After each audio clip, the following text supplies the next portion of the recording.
ঘরের চারপাশে যখন শান্ত নিস্তব্ধতা নেমে আসে তখন কিছু পুরনো দেয়াল নিঃশব্দে ফিসফিস করে। ওই ফিসফিসানিতে ডুবে থাকে ঘৃণা, প্রতিশোধ আর জ্বলন্ত অভিশাপের ছায়া। আজকের গল্প সেই এক অভিশপ্ত বাড়ির, যেখানে কেউ বেশি দিন টিকে থাকতে পারে না, কারণ এক ভুতুড়ে পরিবার এখনো খুঁজে ফেরে তাদের রক্তের বদলা। গল্পটি আমি আমার বন্ধুর কাছে শুনেছি। এখানে নামটা ছদ্ম ব্যবহার করা হয়েছে। আমি জাকারিয়া। আপনারা শুনছেন ভূতের বাক্স, যেখানে শব্দই হলো ভয়ের অস্ত্র। তাহলে চলুন শুনি আজকের ভুতুড়ে বাড়ির গল্প। ওমর ফারুক একজন মধ্যবিত্ত চাকুরিজীবী। ঢাকার ব্যস্ততা থেকে মুক্তি পেতে পরিবার সহ শান্ত গ্রামের বাড়ি খোঁজ করছিলেন। অল্প টাকায় সুন্দর একটা পুরনো পাকা বাড়ির সন্ধান পেয়ে যান মানিকগঞ্জের একটা অজপড়া গায়ে। বাড়িটা ছিল লাল ইটের তৈরি, বড় খোলা উঠান, পেছনে পুকুর আর পুরনো আম গাছ। সস্তা দাম দেখে ওমর ফারুক সাহেব ভাবলেন, এত সুন্দর বাড়ি, এত বড় পুকুর, এত কম দামে, নিশ্চয়ই ভাগ্য প্রসন্ন। বাড়িটি একটি দালালের মাধ্যমে কিনেছেন। দালালটি বাড়ি বিক্রির পর আর কোনোদিন আসেন নাই। জায়গার তুলনায় বাড়িটি অনেক কম দাম ছিল। যাই হোক, মূল গল্পে ফিরে আসি। ওমর ফারুক সাহেব বাড়ি কেনা সপ্তাহখানেক পর পরিবার নিয়ে চলে আসেন। ঘটনা শুরু হয় সেই দিন থেকেই। প্রথম রাতেই তার মেয়ে আঁখি ঘুমের মধ্যে কান্না করে উঠে বলে, আব্বু, ওরা আমাকে জ্বালিয়ে দিচ্ছে, আগুনে পুড়ছে। ছোট্ট একটা মেয়ে। ওমর ফারুক ও তার স্ত্রী জুই ভাবলেন, মেয়ে হয়তো দুঃস্বপ্ন দেখেছে। কিন্তু এরপর থেকে প্রতিদিন কিছু না কিছু অদ্ভুত ঘটনা ঘটতে শুরু করে। হালিমা খুব ধার্মিক মহিলা, বাড়িতে নিয়মিত কুরআন পড়তেন। এক রাতে তিনি দেখতে পান দেয়ালের ওপর এক বৃদ্ধ ভদ্রলোক হেঁটে বেড়াচ্ছেন। তার মুখে বিষাক্ত সবুজ ফেনা আর কণ্ঠে অস্পষ্ট ফিসফাস, আমার ছেলেকে বাঁচাও, আমি বিষ খেয়ে মরিনি, আমাকে খুন করা হয়েছে। পরদিন ভোরে হালিমা বেগমের মুখ থেতলে যায়। ডাক্তার বলে হার্ট অ্যাটাকে মৃত্যু, কিন্তু মুখের বিকৃতি যেন কেউ চেপে ধরেছিল। ওমর তখনও বুঝতে পারছিলেন না এসব কি কাকতালীয়।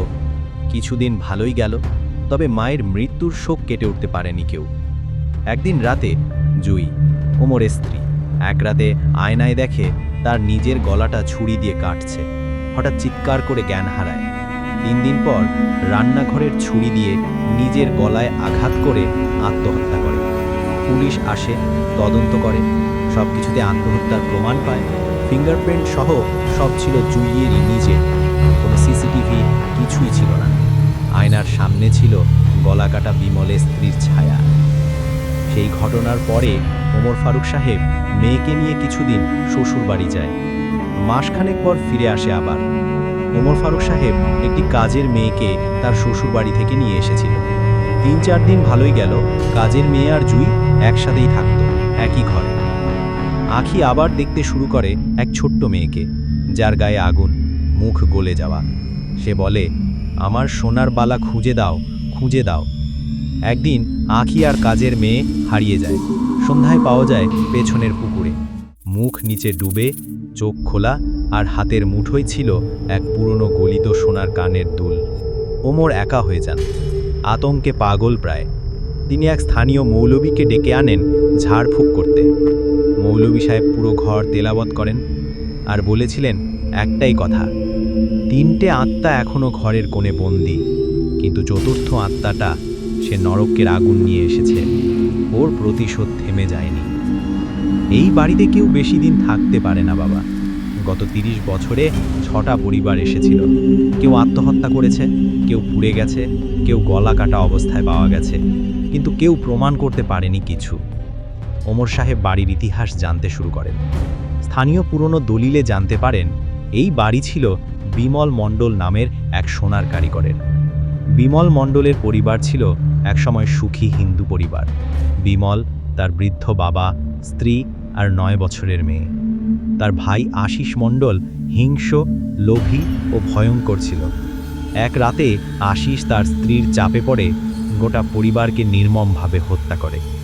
বিমলকে ঘরে আটকে রেখে জীবন্ত আগুনে পুড়িয়ে দেয়। তার স্ত্রী ও মেয়েকে গলা কেটে ফেলে পেছনের পুকুর পাড়ে, তার বাবাকে বিষ খেয়ে মেরে ফেলে। সবশেষে আশিস তার নিজের বাবাকেও মেরে ফেলে, কারণ তিনি এসব দেখে ফেলেন। এই হত্যাকাণ্ডের পর আশিস বাড়িটা নিজের নামে করে বিক্রি করে ভারত পালিয়ে যায়। কিন্তু এই জমির মাটি গিলে নেয় বিমলের রক্ত, আর সেই রাতেই ঘরের চার কোণে জন্ম নেয় এক অভিশাপ। বিমলের আত্মা এখন প্রতিশোধের পিশাচের রূপ নিয়েছে। এইবার ওমর ফারুক সাহেব এখান থেকে সকালেই চলে যাবেন ভাবছিলেন। সেই রাতেই ঘরের দেয়াল থেকে আগুন বের হয়, খাট বিছানা পুড়ে যায়। ওমর দৌড়ে পালাতে গেলে দেখতে পান দরজার কাছে এক পুরুষ ছায়া, যিনি বলে, আমার রক্ত এখনো মাটির নিচে কাঁদছে, আর তুইও যাচ্ছিস আশিসের পথ ধরে। পরদিন সকালে গ্রামের লোক ওমর ফারুকের পোড়া দেহ খুঁজে পায় ঘরের পেছনে।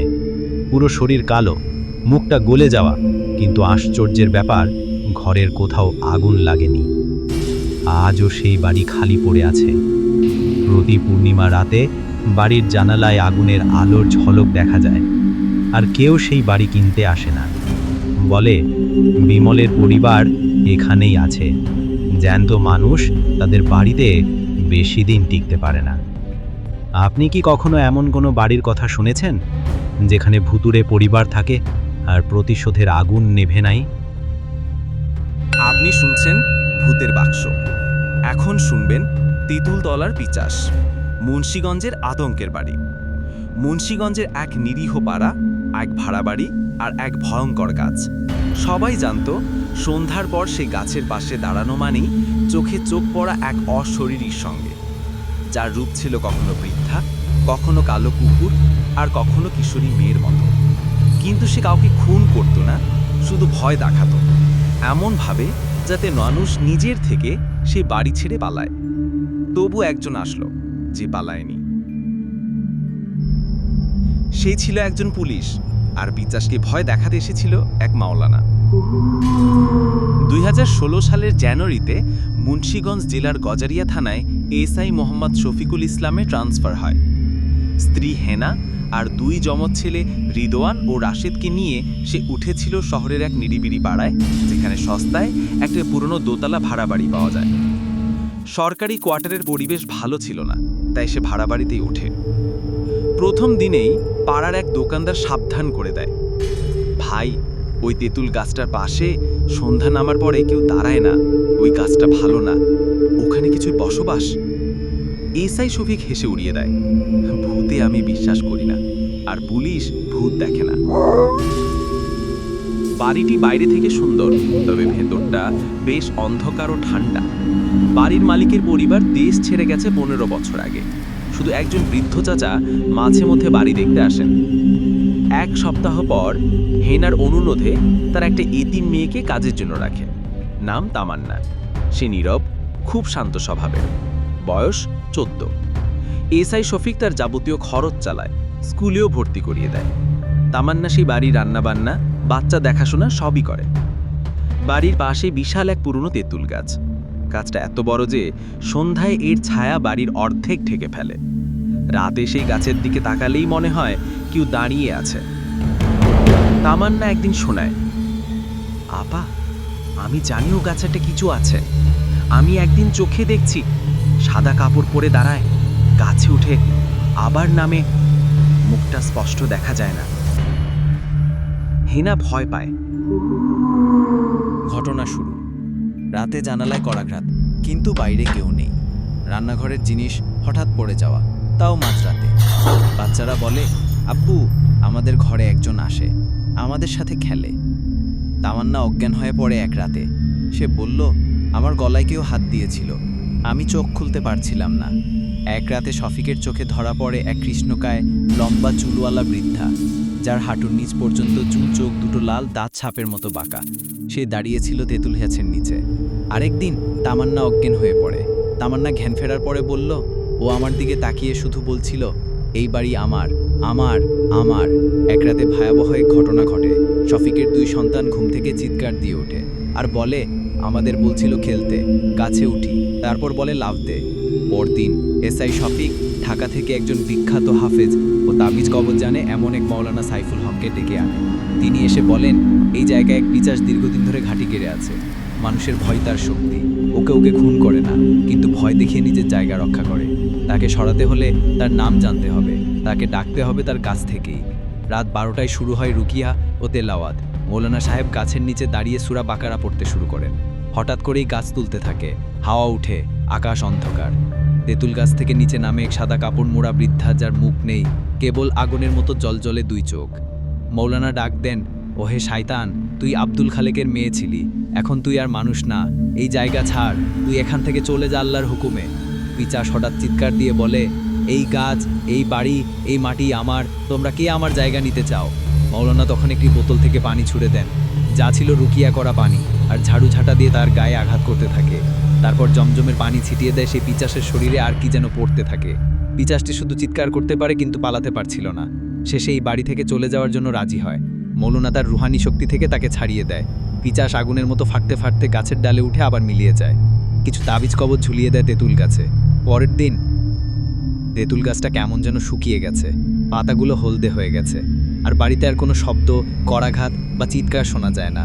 তামান্না ধীরে ধীরে স্বাভাবিক হয়। শফিক সাহেব ওই গাছ কাটার ব্যবস্থা নেন এবং স্থানীয় ইমামকে দিয়ে পুরো বাড়িতে দোয়া পড়ান।